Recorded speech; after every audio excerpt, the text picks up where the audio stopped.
자, 우리 다 같이 신앙 고백하도록 하겠습니다. 시작. 주는 그리스도시요 살아계신 하나님의 아들이십니다. 아멘. 자, 우리 2014년도 원단 말씀 우리 다 같이 한번 합독해 볼까요? 자, 시작. 여호와가 너를 항상 인도하여 메마른 곳에서도 내 영혼을 만족하게 하며 내 뼈를 견고하게 하리니 너는 물된 동상 같겠고 물이 끊어지지 아니하는 샘 같을 것이라.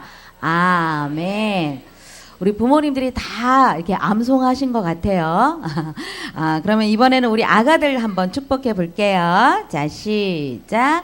여호와가 예원이를 항상 인도하여 메마른 곳에서도 예원이 영혼을 만족하게 하며 예원이 뼈를 견고하게 하리니 예원이는 물된 동상 같겠고 물이 끊어지지 아니하는 샘 같을 것이라. 아멘.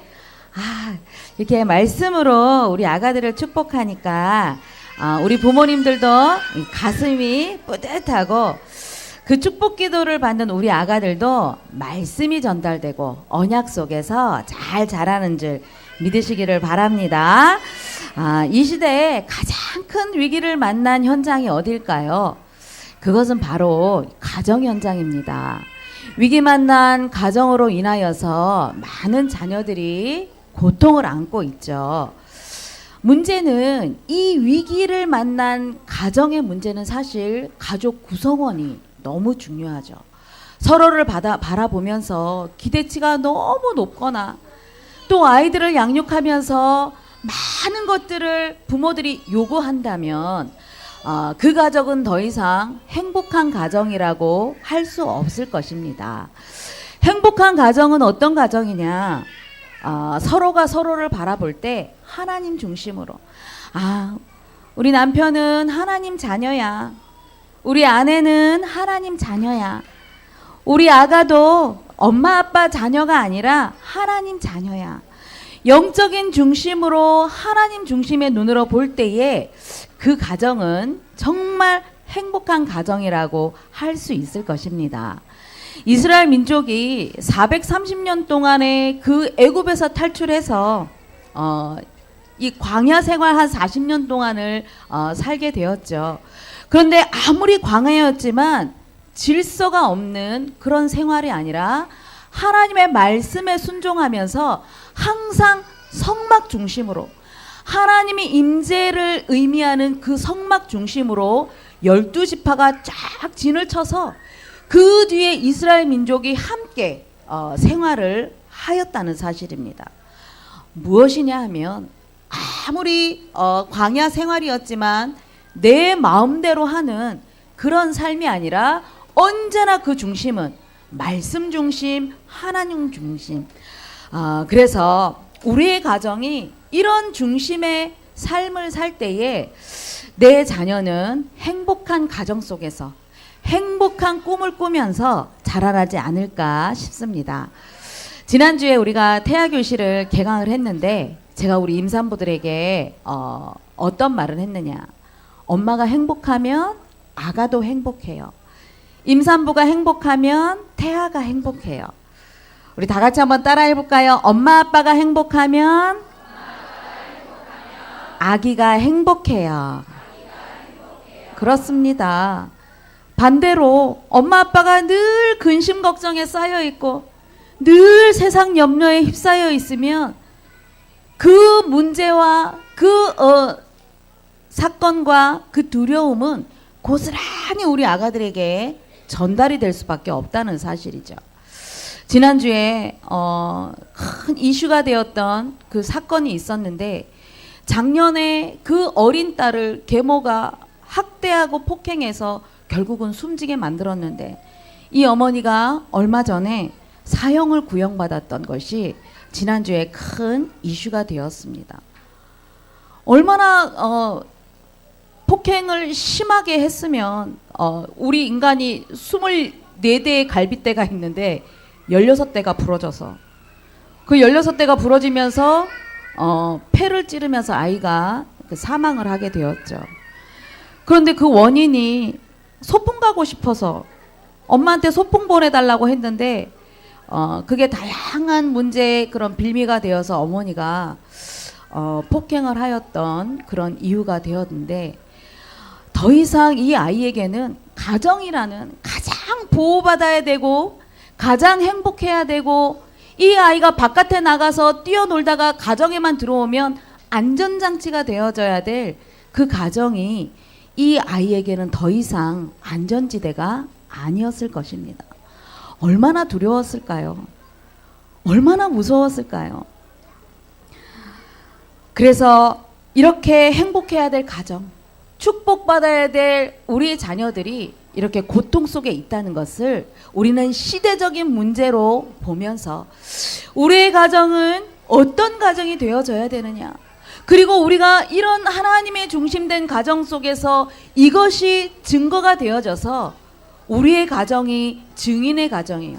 많은 사람을 살리는 그런 전도자의 가정으로 거듭나야 될 것입니다. 그래서 오늘도 최고의 축복, 우리가 붙잡아야 될 것, 오직 하나님 중심, 오직 복음 중심, 이 축복을 우리 자녀들에게 부지런히 가르쳐주고 완전히 이 복음이 각인되도록 만들어서 시대적인 렘넌트로 양육되어지는 그런 축복이 있기를 바랍니다. 우리 찬양 하나 해볼까요? 우리 기도하는 우리 집, 이런 가정이 되도록 기도하는 마음으로 우리 찬양 하나 하겠습니다. 기도하는 우리 집.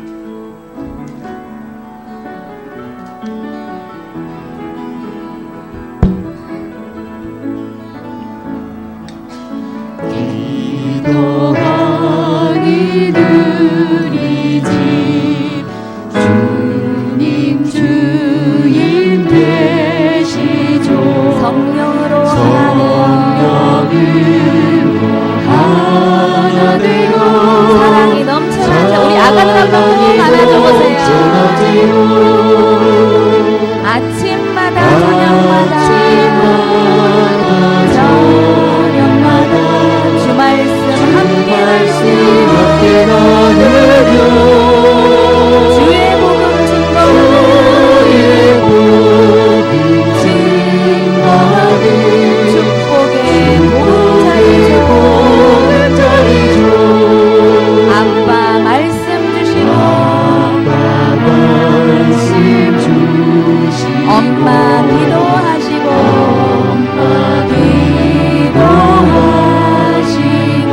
믿음으로 자라나는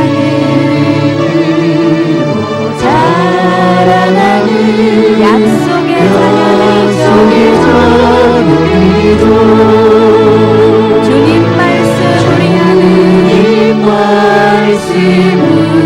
우리 안에 생명의 빛이 되시니 하나님의 참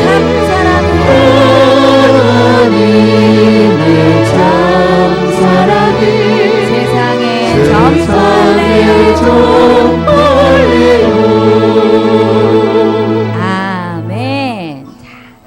하나님께서는 하나님의 자녀인 우리가 이 땅에 사는 날 동안에 완전한 축복, 그리고 영원한 축복을 누리기를 원하십니다.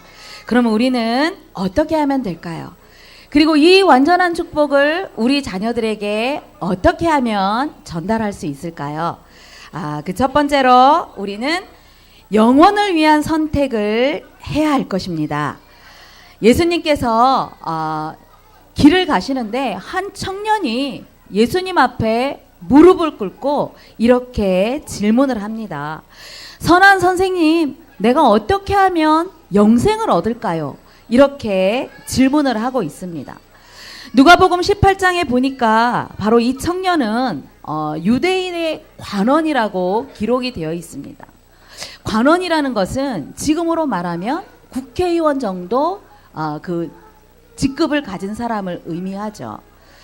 좋은 가문의 부와 명예를 갖고 세상적인 기준으로 봤을 때는 아무 문제가 없어 보이는데 예수님이 지나간다는 그 소문을 듣고 예수님께 달려가서 예수님 발 앞에 무릎을 꿇었다는 것은 뭔가 다 가진 것 같지만 이 사람에게는 자신도 알 수 없는 그런 갈급함, 그것이 바로 영생에 대한 갈급함이었습니다. 예수님도 30대 초반, 예수님도 그 청년의 신분이었는데 이 청년이 얼마나 갈급하면 청년 앞에 무릎을 꿇은 것이죠. 그래서 이 젊은 청년이 자신에게 뭔가 채워지지 않는 그 갈급함 때문에 예수님을 찾아왔는데 영생을 어떻게 하면 얻을까요? 이렇게 질문을 한 것입니다. 예수님께서는 그래, 네가 영생을 얻으려면 너 10계명 다 지키고 와, 이렇게 말씀을 하셨죠. 이 사람은 그거야, 내가 어렸을 때부터, 아마 모르긴 몰라도 내가 엄마 뱃속에 있었을 때부터 하나님의 이 10계명은 다 지켰습니다. 그 세상에 어느 누구도 하나님의 말씀 10계명은 다 지킬 수 없는 죄인의 몸인데 이 청년은 자기가 다 온전히 지켰다고 말을 하고 있는 것이죠. 이 청년은 바로 이 영생을 얻기 위하여서 이런 부도 필요하고 또 명예도 필요하고 권력도 가지고서 율법을 다 지키며 그래서 어떤 선한 행위나 어떤 방법으로 영생을 얻을 수 있다고 바로 착각을 한 것이죠. 세상의 모든 사람들의 그 인생의 가치 기준에는 이런 것들이 다 들어있을 것입니다. 내가 좀 부를 누려보면 행복하고 명예를 가져보면 그리고 세상에 어떤 다른 사람들이 가지지 않는 그런 좀 힘을 가지면 나는 행복한 사람이야. 그렇게 생각하면서 이 세 가지를 위하여서 열심히 노력하고 이것을 취하기 위하여서 달려가는 것입니다. 마치 이것만 가지면 세상 성공한 것 같이 보일 것입니다. 그래서 이 자리에 국회의원이 앉아 있으면 우리는 그 사람 굉장히 대단해 보이죠. 그래서 부와 명예와 저 권력을 가진 사람이 이 자리에 와 있다. 우리는 그냥 안 볼 것입니다. 그러나 인간은 눈에 보이는 것만으로 절대 만족할 수 없는 존재라는 것. 그것이 바로 사실인 것이죠. 왜냐하면 하나님께서 동물과 다르게 사람만 영적인 존재로 창조하셨고 그래서 사람은 동물은 먹을 것만 주면 행복한데 만족한데 동물의 사자, 동물의 왕국에 나오는 그 동물의 왕이라고 하는 사자도 배부르게 큰 동물 한 마리만 딱 잡아먹으면 더 이상 배부르기 때문에 사냥을 하지 않는다고 합니다. 만족한 것이죠. 그런데 인간은 먹는 것만으로 그리고 어떤 부를 가지고 명예를 가지고 절대 만족할 수 없는 존재라는 것을 우리는 알아야 되는 것이죠. 그것은 바로 하나님과 함께 할 때만 하나님이 만족하는 존재로 행복한 존재로 사람을 창조하셨고 하나님이 창조하시는 만물을 정복하고 다스리면서 살도록 하나님이 창조하신 것입니다. 그런데 하나님의 말씀에 불순종하는 순간 우리 인생은 하나님을 떠나게 되었고 죄 가운데 매인 인생이요 눈에 보이지 않는 마귀의 종노릇하는 그런 인생이 되고 만 것입니다. 이런 인생이 아무리 착해도 아무리 인격이 훌륭해도 아무리 많이 가져도 절대 만족이 없고 행복이 없는 존재라는 사실이죠. 그래서 성경에는 이런 사람을 모든 사람이 죄를 범하였기 때문에 하나님의 영광에 이르지 못한다. 그래서 갈급할 수밖에 없는 존재라고 밝히고 있는 것입니다.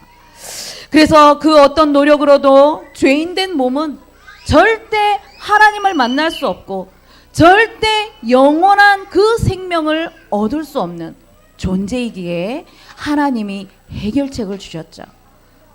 그래서 예수님을 이 세상에 보내주셔서 구원의 길을 열어주셨는데, 이 십자가 외에는 구원을 얻을 수 없고 이 십자가 외에는 영원한 생명을 얻을 수 없음을 우리가 반드시 깨달아야 되는 것입니다.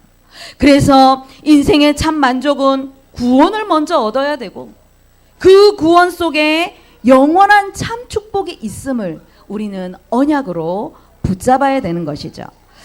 우리 자녀들도 마찬가지입니다. 태 속의 아이는 눈에 보이지 않지만 여러분들 품 안에 저 젖먹이 어린 아이들은 아무것도 모르는 것 같지만 이 속에 이런 운명의 굴레 가운데 이 아이가 인생을 시작한다는 것. 그래서 결국은 우리 아가들도 만족이 없는 인생에서 첫 출발을 한다는 사실입니다. 하나님이 세상을 창조하실 때에 어떻게 창조하셨습니까? 흑암과 혼돈과 공허함 가운데 하나님의 말씀을 통하여서 세상을 창조하시고 빛을 가지고 하나님이 세상을 만드신 것이죠. 하나님이 빛이 있으라 하신 그 빛은 이런 형광등 불빛의 빛이 아닌 것입니다. 어떤 빛이냐면 바로 하나님만 가지고 계셨던 생명의 빛이죠. 그 생명의 빛을 가지고 하나님이 만물을 창조하시고 사람을 만드신 것입니다. 그래서 우리 아가들에게도 흑암과 혼돈과 공허함이 반드시 있기 때문에 우리 태영아 부모님들이 영적인 눈이 아니고는 우리 아가들을 절대 그 눈으로 볼 수 없다는 사실입니다. 우리 아가들이 엄마 젖만 먹으면, 배부리를 먹으면 아가들이 행복할 것 같죠? 절대 그렇지 않다는 사실입니다. 아무리 이 아이가 엄마 생각에 충분히 배불림 먹는 것 같아도 이 아이가 보채고 온다면 이 아이는 흑암과 혼돈과 공허함 가운데 영적인 만족이 없어서 보채고 있다는 사실이죠. 어떻게 해야 될까요? 또 이 아이에게 무엇을 먹여야 될까요? 대부분 엄마들이 무엇을 물리죠? 공갈젖꼭지 물려서 가짜로 평안하도록, 가짜 평안함 가지고 지쳐서 잠들도록 우리가 그렇게 만들고 있죠. 어두움이 꺾여야 되는 것입니다. 이 아이들이 보채고 올 때마다 안아주고 쓰다듬어 주면서 그 공허함들이, 갈급함들이 해결이 되도록, 엄마가 들려주는 말씀과 아빠가 들려주는 그 기도 소리를 가지고 영적인 참 만족을 얻을 수 있도록 우리가 그렇게 도와줘야 되는 것이죠. 얼마나 혼돈을 느끼느냐? 태어나면 얼마 안 있다가 이 아이들이 밤낮이 바뀝니다. 특별히 신생아 시기는 무한한 가능성과 무력감이 뒤섞인 그 시기이기 때문에 우리가 이 아이를 품에 안고서 영혼의 만족을 주도록 영적인 선택을 우리 부모님들이 분명히 해야 된다는 사실이죠. 그래서 이 아이들이 영적인 이 공허함을 채워주기를 원하기 때문에 우리는 공갈젖꼭지보다 엄마가 조금 수고해야 안아주고 쓰다듬어 주면서 찬양을 들려주고 기도 소리를 들려줄 때에 우리 아이들은 영적인 공허함이, 영적인 혼돈이 이 아이들이 해결이 된다는 사실입니다.